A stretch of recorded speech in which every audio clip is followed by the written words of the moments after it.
दोस्तों नमस्कार। 18 नवंबर 2022 की महत्वपूर्ण खबरों को देखेंगे। फ्रेजियन कैप हाल ही में काफ़ी एक कैप जो है चर्चा में आए।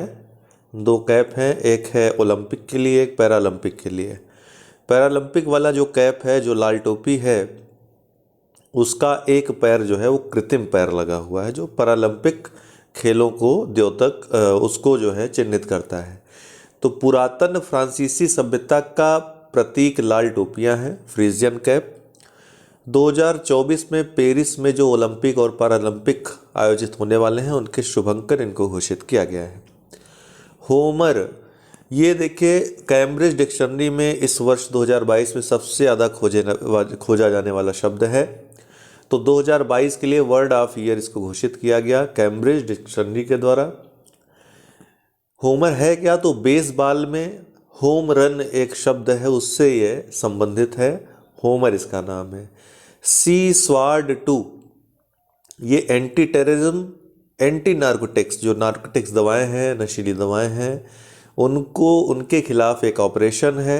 संयुक्त समुद्री अभ्यास है जो कि जापान के नेतृत्व में आयोजित हुआ उत्तर पश्चिमी अरब सागर में। भारत की तरफ से INS त्रिकंद ने इसमें भाग लिया।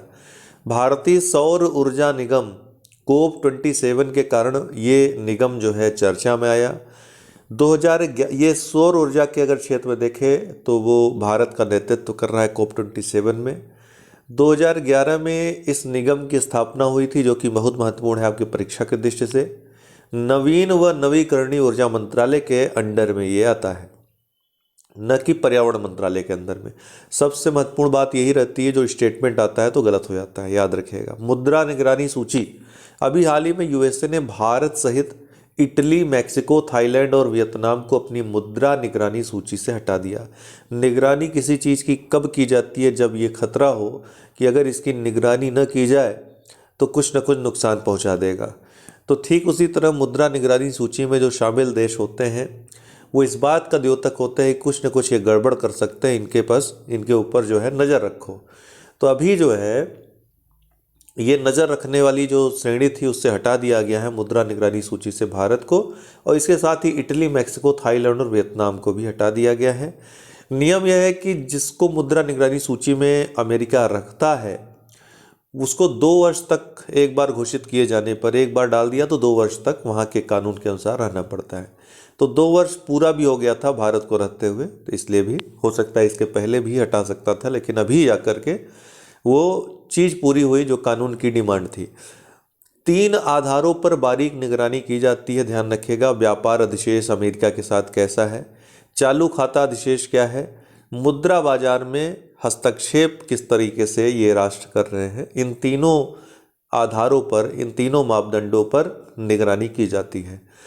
एक बार ये मुख्य परीक्षा में आएगा तो ये तीनों आपको लिखना ही पड़ेगा। एक बार सूची में आ जाने पर अगले 2 वर्षों तक रहना पड़ता है। रूल ऑफ लॉ इंडेक्स 2022, जो अंतर्राष्ट्रीय न्याय परियोजना एक संगठन है, NGO है, उसके द्वारा ये जारी किया गया। भारत जो है 77वें स्थान पे इस सूची में 140 देशों में है। पहले स्थान पे डेनमार्क है। जगदम्बा ये शिवाजी की तलवार है। महाराष्ट्र सरकार द्वारा अभी घोषणा की गई कि लंदन से इसको जल्द से जल्द वापस लौटाया जाएगा। हम इस प्रयास में लगे हुए हैं। चेन्नई, यहाँ पर भारत का पहला मल्टी मॉडल लॉजिस्टिक पार्क स्थापित है, आपको पता है। किसने स्थापित किया था? रिलायंस इंडस्ट्रीज लिमिटेड ने, RIL ने। तो इसको इस काम के लिए हाल ही में पुरस्कृत किया गया। अनामलाई